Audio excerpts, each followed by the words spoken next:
जो लोग डराकर दूसरे का नामांकन वापस कराएंगे तो देश की जनता देख रही है, बिहार की ऑपरेशन जनता चल देख रही रहा है। है। बिल्कुल चल रहा है। 14 से ज्यादा प्रत्याशियों पर भाजपा के लोगों ने अलग अलग तरीके से उनसे संपर्क साधा है। उनको डराने का, सो कॉल्ड समझाने का या प्रलोभन देने का प्रयास किया जा रहा है। उसमें से 3 प्रत्याशियों के तो मैं चित्र जारी कर रहा हूँ। एक गृह मंत्री और शिक्षा मंत्री के साथ है, दूसरा शिक्षा मंत्री खुद बैठे हुए हैं। तो आगे जो हो रहा है वो सामने दिखेगा आपको। लेकिन अगर आप 10, 15, 20 उम्मीदवारों का नामांकन वापस करा लेंगे, आपको नहीं लगता है उससे इससे क्या फर्क नुकसान पड़ेगा? झेलना पड़ेगा? कोई नुकसान नहीं है।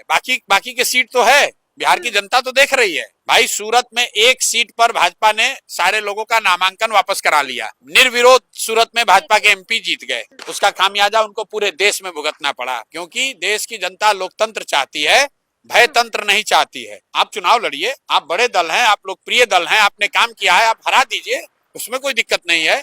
अगर प्रशांत किशोर किसी भाजपा के उम्मीदवार के साथ जाकर बैठ जाए और पैसे के बल पर या भय के बल पर प्रशांत किशोर या कोई दूसरा आदमी अगले दिन वो उम्मीदवार भाजपा छोड़कर, उम्मीदवारी छोड़कर भाग जाए, कहा जाता है everything is fair in love and war, चुनाव वॉर से कम नहीं होता है। ये आपका नजरिया होगा। Everything is fair in love and war. लोकतंत्र रूल से चलता है, आचार संहिता बनी हुई है। अगर एक वोटर को आप वोट देने से रोकते हैं तो उसको आचार संहिता का उल्लंघन बताया जाता है, आप पर कार्रवाई होती है।